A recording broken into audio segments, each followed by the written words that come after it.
And a quick look at what's been happening in Iran and Israel as both sides continue to trade heavy fire. Israeli military has said that it is continuing to strike targets in Iran, specifically in Tehran. In fact, Iran, on the other hand, has launched another barrage of missiles over Israel, missiles that screamed through the night sky as Haifa lit up in flames again for the second consecutive night. It was just past midnight when air raid sirens blared across Israeli cities, including Haifa and Tel Aviv. The fire-lit Tel Aviv skies, Israeli air defense systems were seen shooting down incoming projectiles from the Iranian land.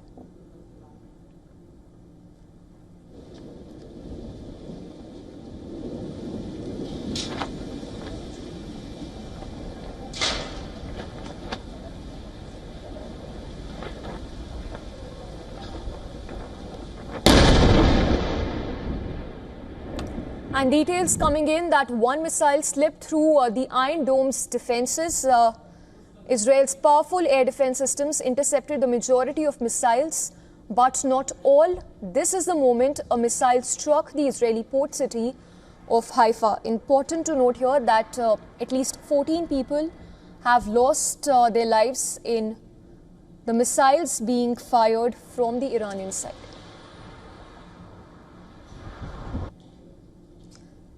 And the visuals on your screens are from Israel, the scenes immediately after the missile strike, sparking a massive blaze that consumed cars and scorched buildings. As you see, flames tore through parked vehicles and shattered windows. Paramedics and fire crews fought through the chaos, dragging the injured from smoking debris. And in West Bank, projectiles that could be seen in the night sky with explosions lighting up the darkness as some of the projectiles were intercepted. So not all missiles that were fired from Iran were intercepted, as a result of which at least 14 civilians have lost their lives in Israel. Israelis rushed to bomb shelters as Iranian missiles thundered in from the sky. Israeli military has said that several sites were hit by the latest Iranian missiles barrage on Sunday. And civilians in Israel have now been advised to stay indoors, to take shelters as missile strikes continue by the Iranian regime. Okay.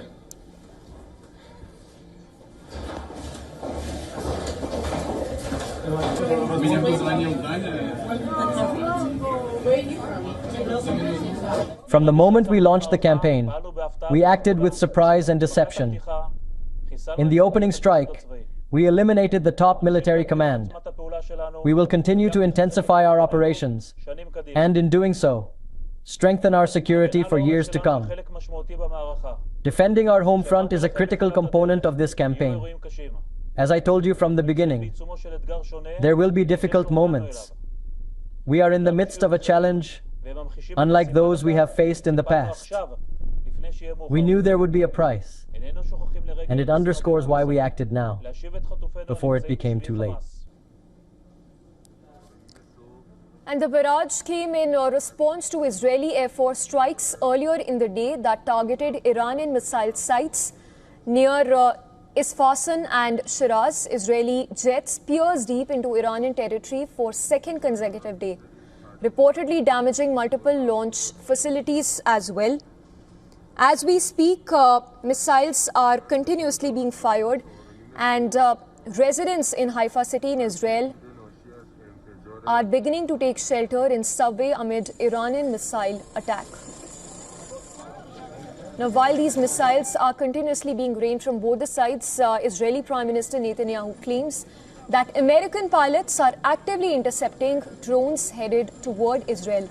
So thereby making it amply clear that US is also involved when it comes to intercepting the missiles being launched from the Iranian side.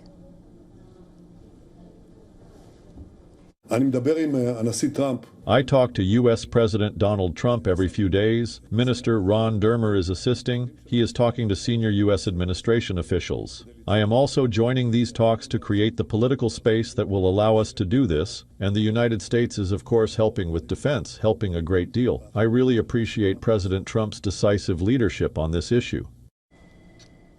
And according to Israeli figures, Iran has fired over 270 missiles since Friday in response, 22 of which got through the country's sophisticated multi-tiered air defenses. Israel said that 14 people have been killed in the country since Friday and 390 others have been wounded.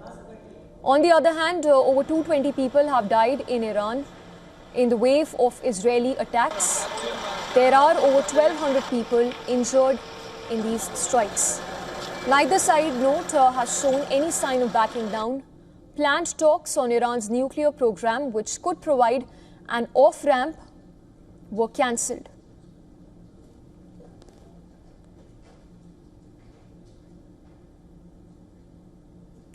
And while the situation remains extremely volatile, we have been speaking to experts around the globe on the ongoing situation in West Asia. Here is an excerpt of what the experts had to say.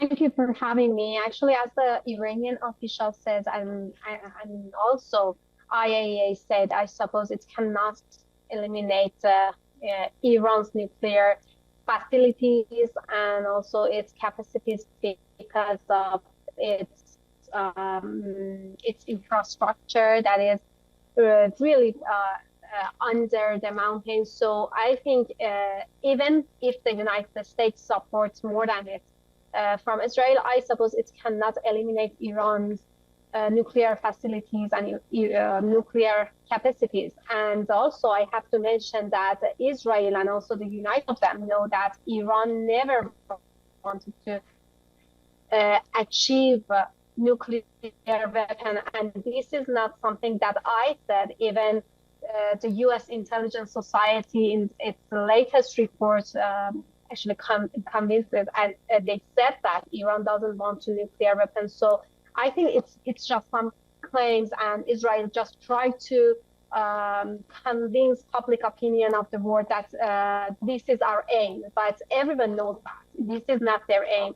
Actually, they more than 20 years later, since 20 years before, they talked about bombing Iran, and every time they said that Iran would achieve nuclear weapon next year, next 5 years, but we've seen that during these years, Iran's never wanted to achieve that, and even the supreme leader said that this is not in our defense doctrine. So I think that the United States and Israel know this, and this is just some claims that they try to convince public opinion of the world. I think it's unlikely that Iran is going to target U.S. assets, whether that is U.S. forces in the region or U.S. installations such as embassies or military bases, because I think Iran knows that if they do target the United States will probably enter the war alongside Israel. And that would mean that an air campaign that is already quite punishing is going to get worse, including the potential use of what we call bunker busters, which are very heavy bombs that the United States can deliver against Iranian targets inside mountains that the Israelis really can't get at. So I think we're going to probably see more of same for the foreseeable future.